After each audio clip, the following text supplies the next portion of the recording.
What's up guys, Houndish here, and today we're jumping in with Bungie's latest TWID, of course the weekly blog post, and this one does go into a lot of detail regarding changes that we're going to see in the next couple of weeks and in Ash and Iron. Now, a lot of this stuff relates to the portal, some of the activity content inside of that, and of course powerful drops and power progression in general, so we're going to round up all of that. There are some pretty significant changes. Some of them I think will be popular, some will be less popular, which you might be surprised to hear me say, of course. But they also talk about Desert Perpetual and the expansion of the Desert Perpetual in the Epic Raid coming up next month, as well as a new way to acquire old Season Pass rewards in the game. So we're going to break it all down, guys. If you enjoy this one, a rating is very much appreciated. But now let's get into it. First up, they speak about Desert Perpetual. They say on September 20th at 10 AM Pacific time, that is a Saturday in September, they will be launching the Desert Perpetual Epic Raid. The Epic version will introduce new challenges, rewards, and pursuits. Changes to mechanics of each encounter will test coordination in a fire team, and we can complete them to earn new legendary weapons and a set bonus on armor drops, which will be brand new as well. Plus there'll be a new quest further unraveling the mysteries of space and time, unlocking an attunement system for the raid vendor, and a catalyst for the exotic weapon Whirling Ovation. On top of that, there will be a contest mode once again for this version of the raid, so it'll last for 48 hours. And they say they've updated loot for contest mode, so the first clear of each encounter on contest will drop tier 5 gear, and if you complete all of them, you can claim an exclusive emblem, the raid exotic, and its catalyst. So it'll certainly be a rewarding experience if you're able to actually make some progress in there. Otherwise, in terms of upcoming raid reward changes, they say after Ash and Iron, we'll be able to earn extra rewards from clearing all encounters of Desert Perpetual.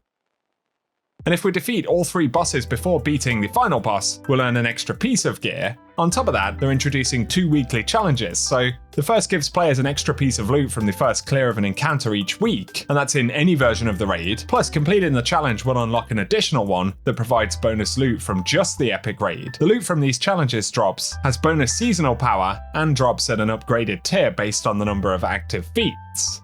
They'll also make more improvements to gear tier in Desert Perpetual, and they're removing the requirement to complete the Combined Mastery Triumph to increase the gear tier, so all Desert Perpetual gear will now drop at tier 2 in the standard version and tier 3 in the Epic Raid, no matter your current power level. In addition though, they say they've added a chance for all gear earned in a full clear to drop at +2 from your base tier, and we can add feats to increase the chances. So even in the Epic version, we're not going to be able to get tier 5 raid loot immediately. I know there'll be some feedback about that. You kind of expect doing the very difficult version, especially with feats, would have more guaranteed ways to get higher tier rewards, especially considering that we can earn tier 5s in solo ops, but give me your thoughts about it. Otherwise, they say there'll be a new quest, and this will unlock the ability to attune any previously acquired piece of gear from Desert Perpetual, including improving its chances from dropping in any encounter.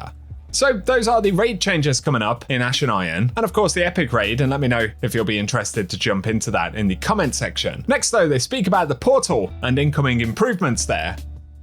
And they talk about solo ops dominance and wanting to make this a more interesting portion of the game, especially when it comes to attaining prime engrams. So starting next week with update 9008, they plan to increase the time limits in Fireteam Ops direct launch matchmaking tiers, giving players significantly more time to complete challenging match-made Grandmasters, and this should help players reach A grades more consistently, resulting in better rewards.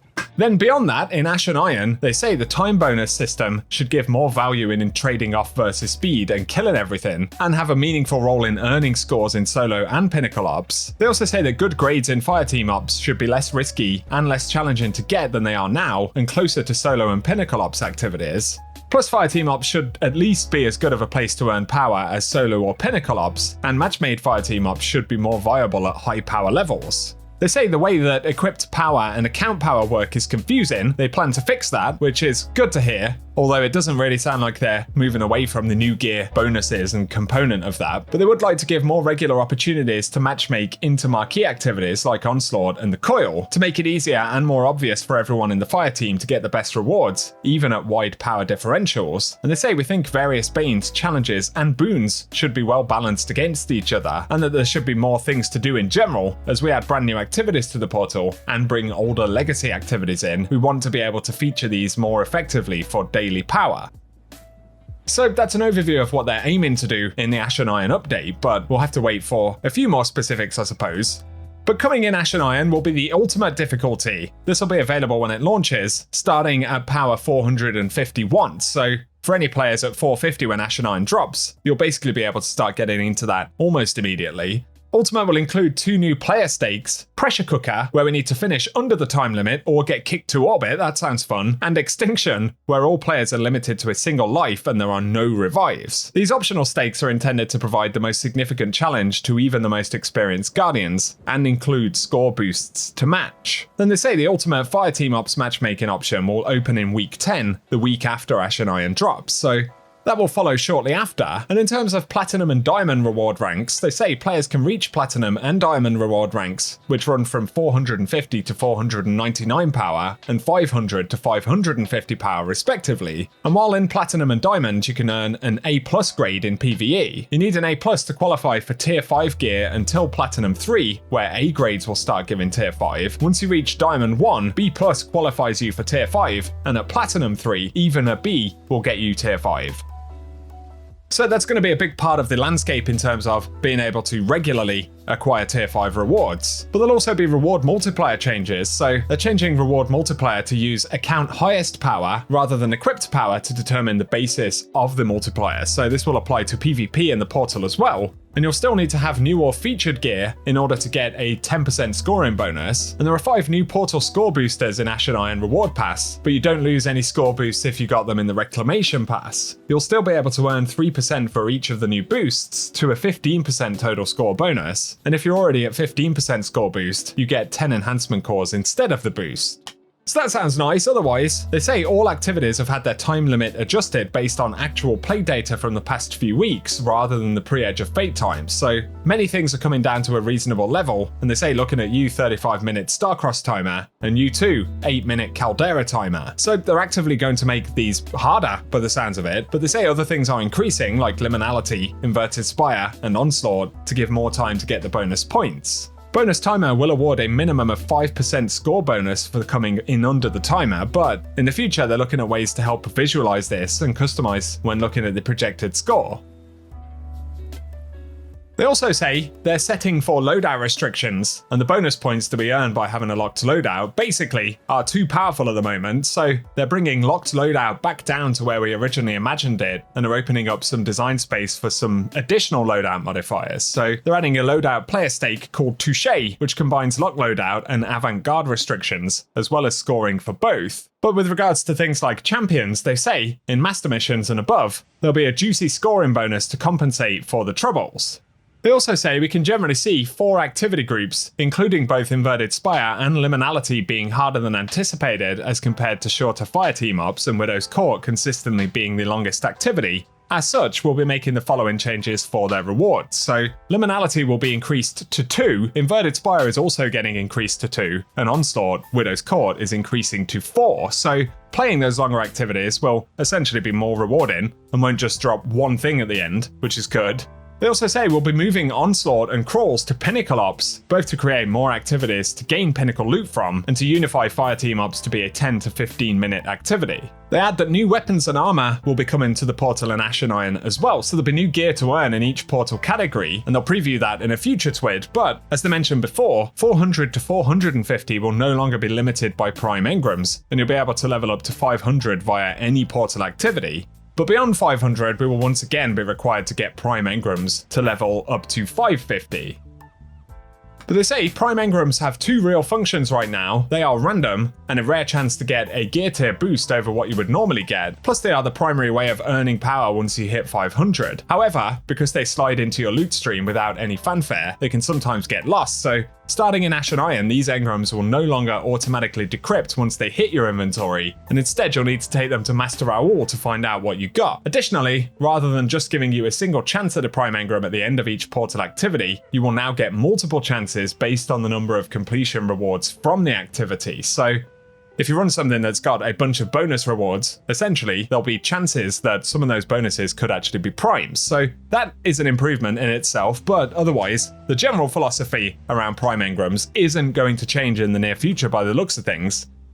And also in discussing power right there in general, they've made sort of portal and activity adjustments, but they haven't specifically outlined speeding up the power climb in any way. So I'm not sure if that's a thing that's going to happen. They had previously said they think it should happen essentially, but we're not really seeing any evidence of that changing just yet, outside of primes of course, which do appear like they will be improved. So give me your thoughts about that. Otherwise though, they talk about new activities comments. So Fire Team Ops will get a new activity called Redacted, not literally. I'm guessing that will be the new Ash and Iron game mode. Otherwise, Behemoth and Echo core battlegrounds will be added, with Hypernet Current, Insight Terminus, and Fallen Saber added to Fire Team Ops, as well as 3 expeditions from Season of Plunder, which will be Nessus, Cosmodrome, and Europa, as well as Tomb of Elders. So let me know if you're looking forward to those. It's definitely going to be nice to have some things added to these lists. And they say the daily focus mission will be more predictable, so a random choice of redacted missions, or the newly converted battleground strikes and expeditions, as well as the inclusion of onslaughts and crawls. Otherwise, for Pinnacle Ops activities, there will be 3 dungeon lairs. They say more info will be provided in future, but